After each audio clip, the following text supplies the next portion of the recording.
and good day, and welcome to another episode of Navigate B2B.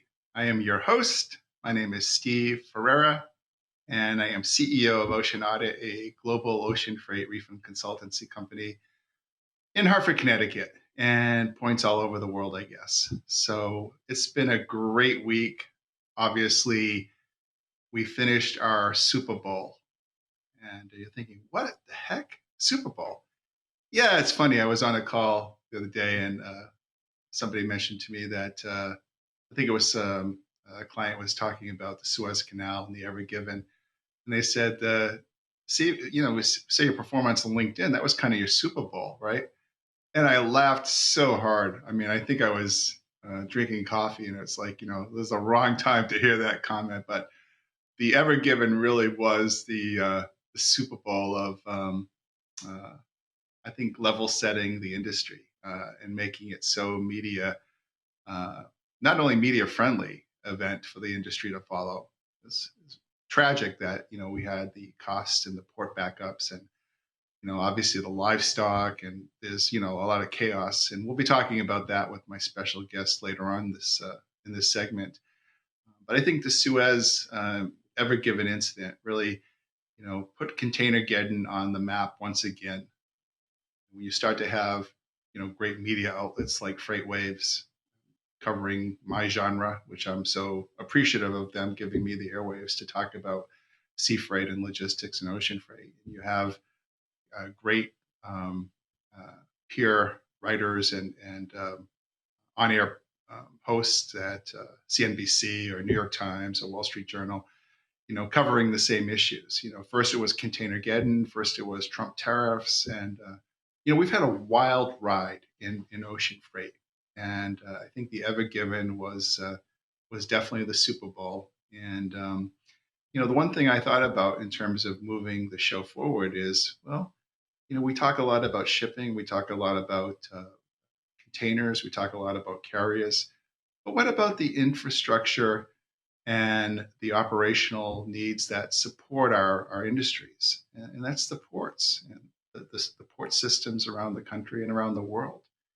And we start to talk about the Ever Given, and we talk about the Suez, and we talk about marine traffic radars and what ports have backed up. It's really an amazing industry that's consolidated itself, and put itself in the forefront at one of the more crucial times in our history of containerization, ever since Malcolm McLean invented the Ideal X, or the container that went on the Ideal X, which was the first container vessel, I believe was out of the port of Houston.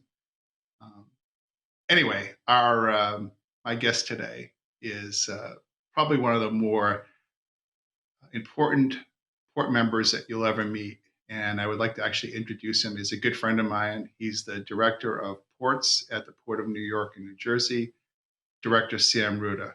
Sam, welcome to Navigate B2B. Well, thank you very much, Steve. It's a pleasure to be here, and I'm looking forward to our conversation. I would just note very quickly that Port Newark was the other port on the opposite side of that initial shipment on the Ideal X, and it just happens to be that I'm right here at one of our office buildings at Port Newark as we speak. Hey, you know something? I never would do this in the middle of a show. I'll tell you what. Take a look at this. This was not set up, by the way, but this is the Ideal X. Yeah, that's a very famous print. Yep. And my wife keeps telling me, Steve, how come you don't frame it? How come you don't put it up? So it just kind of becomes a prop for a moment like this. Good call out, Sam. That was really good. It's really so cool about Sam, and Sam and I go back some 30 years. And Sam, I don't know if you remember this, and I don't want to just kind of surprise you on our Navigate B2B show like this, but Sam is one of the more class acts I know. Not only has he had a prolific career on working for ocean vendors, working for said a stint with Nike as the global logistics director. and now running the Crow's Nest as the port director at the Port of New York, New Jersey. One of the more prestigious port jobs in the world. And anyway, back in 1988, I was with Sealand, and Sam was with APL. He had left Sealand, and it was in Boston. We were in Boston, and had a going away party. I had just been promoted to international sales director in Taiwan, and even though Sam was already with APL, he came over to the party and wished me well. And we've somewhat tried to stay in touch over the years, but that was a real special moment, Sam. Thanks for being a big part of my career in ocean freight, and you're definitely one of the top 10 memorable folks that I've ever worked with. So, well, thank you very much. Time to say that, and you two have had a equally stellar career in this industry. Well, it's been a lot of fun, and I think that's one of the things, one of the reasons why I definitely wanted to have you on today. Love seeing your career advance, and at the Port of New York and New Jersey, there are obviously some strategic choke points in America where ports and their personnel come into play to manage this outcome or scenario I call Containergeddon. But Sam, why don't you take us through and introduce our audience a little bit to what the Port of New York and New Jersey is, and really what it encompasses, because I think there's a lot of misnomers what a port encompasses. So please take the audience and give the audience a few perspectives on what exactly the Port of New York, New Jersey encompasses. Well, we are in a, there's so many different, we think of port authorities or ports, and we think, they're probably all the same. And of course, they share many of the same attributes. But I think you've heard the expression, you've seen one port, you've seen one port. They're in fact different. We belong to a sort of a class of public port authority called a Consolidated Port Authority. There only happens to be about 5 of them in the United States. And by the term consolidated, I'm referring to seaports that are also part of organizations that run airports. For us, the port department is part of a larger port authority that includes 3 major airports, 2 general aviation airports. We actually operate a passenger railroad called a PATH. World Center redevelopment is part of our portfolio. Obviously, the new Freedom Tower. And then also a very substantive bridge and tunnels, and of course, many people are familiar with the Port Authority a bus terminal. And I think we're somewhat unique in that we're also really a structure that's by state, New York and New Jersey. So our statutory authority is actually, from a geographic standpoint, is very easy to define. It's basically start at the Statue of Liberty and draw a 50-mile circle around the Statue of Liberty, and that's essentially our statutory reach. It obviously goes into both New York and New Jersey. Interestingly enough, the port department of the Port Authority, at least from even though we're the largest port on the East Coast, we're a relatively small division within the Port Authority. But I would say that certainly during this COVID situation, our business has proved to be the most resilient. And I'm sure we'll talk more about that as we continue our discussion. Oh, that's really a fascinating overview, Sam, and that's exactly what I was angling for. I think that the infrastructure and what the encompassing of PANYNJ is the public doesn't have the full cachet, so that was really interesting. Now let's take it down a little bit, because I think we're heading into some really good areas here. Now, in your role of port director at the Port of New York and New Jersey, you deal with various stakeholders. Can you give the audience an idea of the different kinds of stakeholders that you interface with in the ports department? Yeah, well, it's quite broad, but I would say, there's a core group. Now, of course, I'll immediately get into trouble because I'll leave out people in the core group. But I refer to the core group because it's a group that we're probably, because of COVID, a year into just having recurring meetings, just dealing with the COVID situation and also the volume. But that core group of stakeholders includes our terminal operators, includes labor. In our case, it's the ILA. Um, Also, the group that represents the employer side of who the people that hire the ILA, the employers, that they're represented under the New York Shipping Association. Then I would also include the two Class 1 railroads serving here is Norfolk Southern and CSX, also Conrail. And then I would also include, a few others: the trucking industry, the IEPs, the chassis providers, and also the depot providers. Now, there's a larger scope of stakeholders at the state level, federal agencies, regulatory agencies, Customs and Border Protection, the pilots, Army Corps of Engineers, and the list goes on, as well as, I would say, the constituencies representing by the communities and governments that are just right outside our door here. Sure. And that's really interesting. And again, Sam, if I have the terminology wrong, it's just that I've never really spent my time on the port side. So I do want to ask you about that. In terms of the actual individual steamship lines, right? They have representation in the New York Shipping Association. Is that how it works?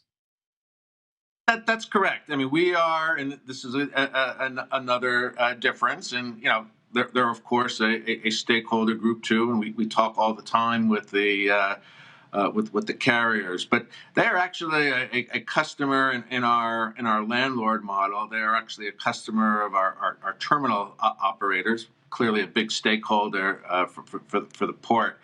But yes, they are, because essentially they are hiring longshore labor. They are represented as an employers group by the New York Shipping Association, and they are members of that group. Sam, we talked a little bit at the start of the show about the Suez Canal being our Super Bowl. At least that's what I kind of think it is. And I know that any good coach is always going to have a post-game meeting with the team, and in your case, stakeholders, to kind of quarterback or Monday morning quarterback the Suez event and any implications that might have with the port or facilities or operational protocols or backups. Can you share, if possible, a little bit with my audience how the Port of New York, New Jersey post-game planned for after the Suez event? Yeah, sure. It's a great question. I'll start it by making the observation that we are a landlord port. Now, the thinking there is that I'm going to say, hey, it's not our problem because I'm really in the real estate business at the end of the day. But we take the view that the model that we employ, which is also actually a similar model increasingly that we've deployed at airports as a landlord. That's just a choice that we've made.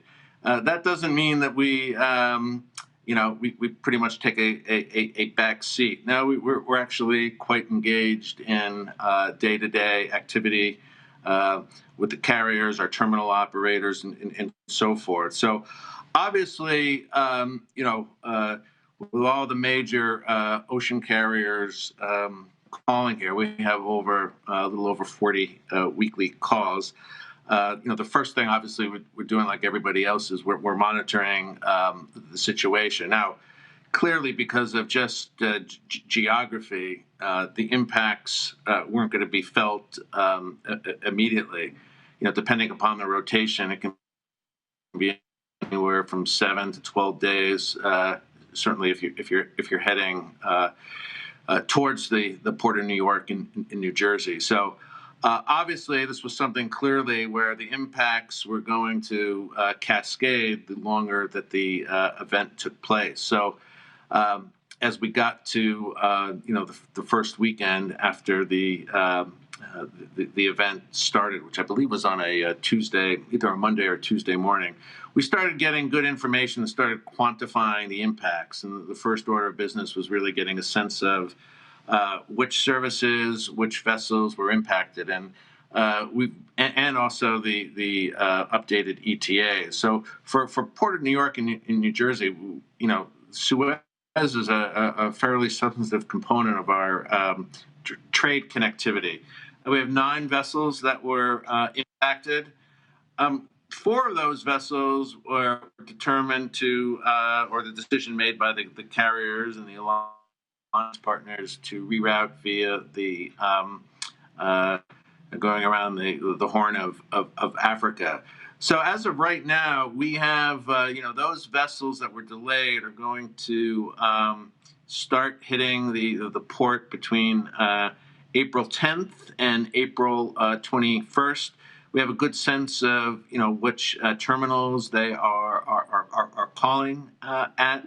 So we're starting conversations with obviously the terminal operators, the railroads. There's going to be a lull, and then there's going to be a surge, maybe overstating it, but we're trying to look at all the moving parts. I think the biggest issue for us is going to be empty containers. There are ships that should be at port that aren't at port. And given the huge volumes that we're all dealing with, that's going to take some, careful planning, working with the terminal operators and the carriers, even before the Suez, to really try to increase the amount of empty container allocation on these vessels that call the port. So that's our immediate view right now. So next week, these vessels will begin the process of arriving here. So if you were to kind of distill that a little bit in terms of like maybe some of the top priorities, what are the big issues on the what's your concerns on the empties, Sam? Well, as in our stakeholder meetings, we've been getting a lot of good information, timely information, certainly from the representatives from the trucking industry, and we tend to look at what's happening. You've called it Carmageddon. Fortunately, that hasn't been the case so much here. Fortunately, but we've obviously seen a huge volume, really starting in the second half of COVID. So, I'd like to say that we've seen probably just on a percentage basis, 4 to 5 years of cargo growth inside of eight months. Wow! And so you look at that kind of quantum increase. The trucking industry hasn't expanded to that extent. We don't have more acreage to manage, that growth. It just sort of happened, somewhat all of a sudden. I think that space on the terminals is an ongoing, issue, and I know this issue of free time demurrage is getting a huge amount of attention. We can talk certainly more about that, but we need to have fluidity through the system, just given our own geography here. That means the full boxes coming off the ship, on the train, out the door. The full box is in, need to get out to the shippers and picked up. But obviously, those empties need a place to go, whether they're empty or whether they're exports. And the vessels call other ports after they call us. So managing that inventory of empties, takes up a lot of space. And I think that's probably an area that when we look at with our terminal operators, it's been, I think, probably one of our biggest challenges. Now, the ocean carriers have been responding with sweeper vessels, extra loaders. But I think, as you all know, extra ships, there's just not a lot of idle ships laying around in the industry right now. It's pretty much full capacity, and most vessels are accounted for. So we need to really watch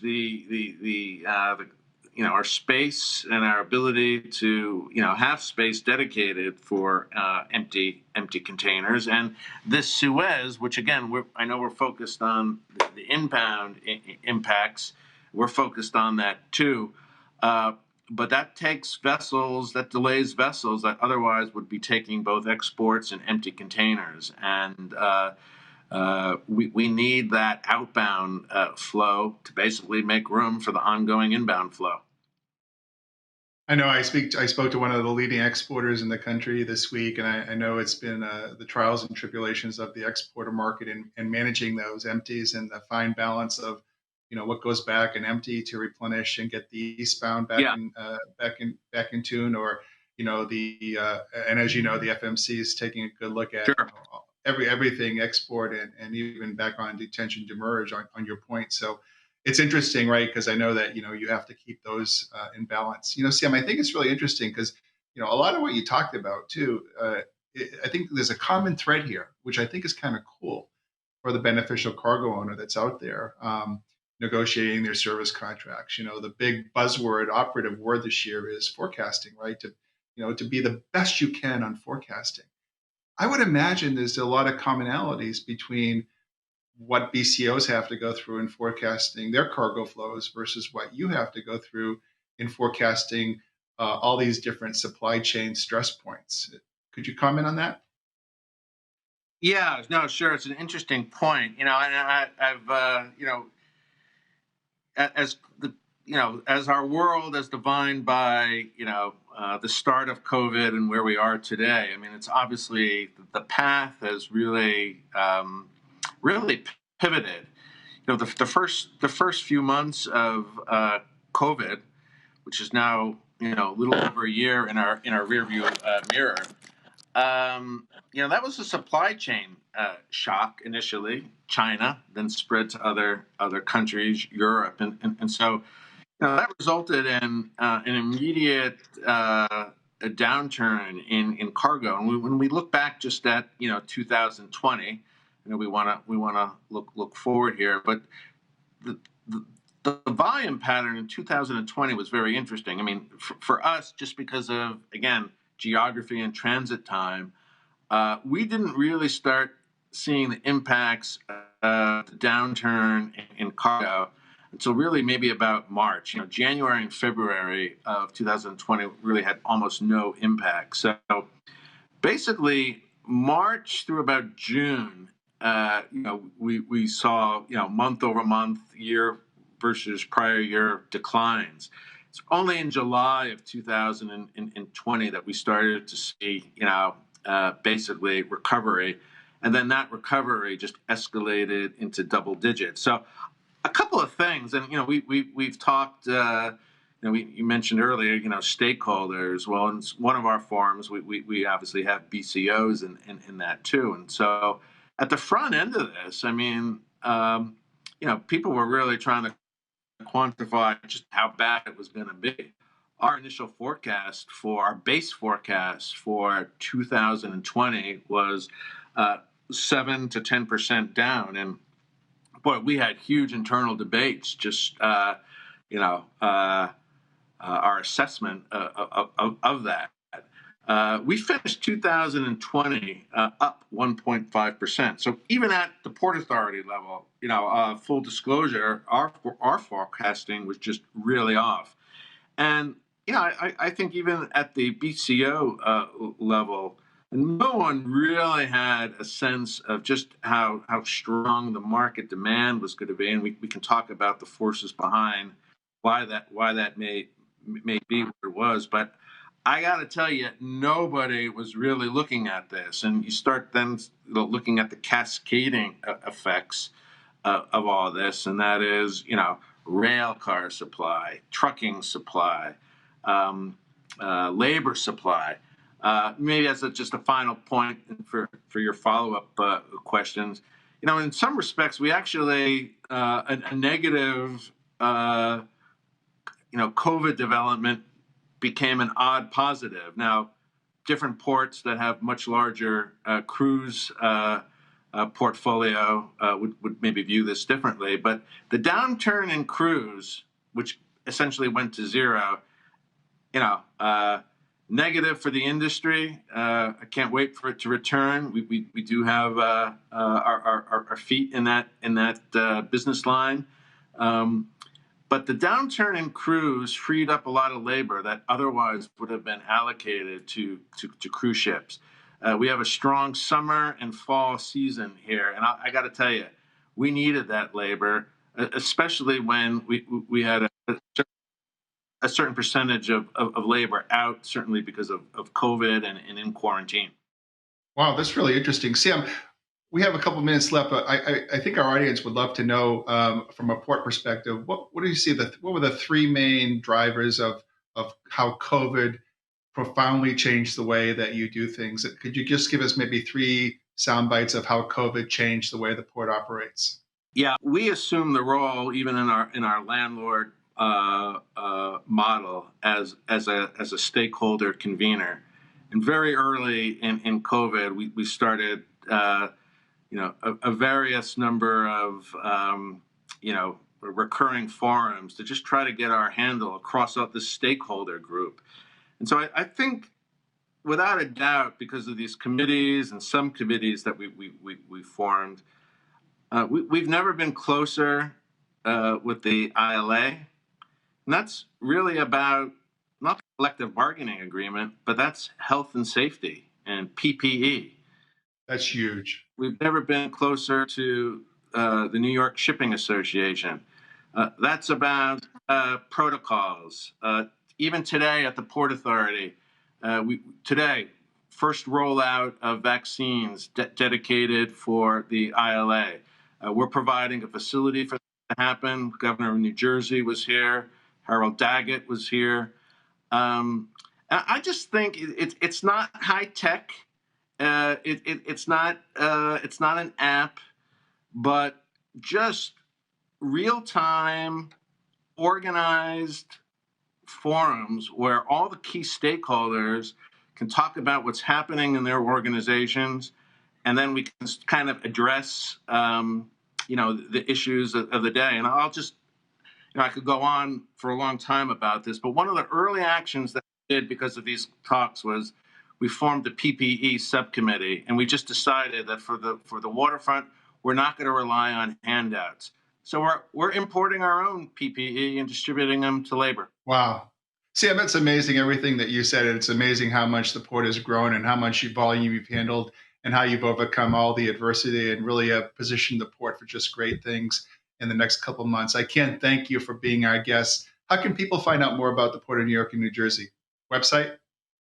Well, we are a big port, but we like to actually behave like we're a small port. So people can go on to the website, www.Port Authority of New York and New Jersey.com, but they can also call me or email me directly, and that's Ruda, SRUDA, at PANYNJ.gov.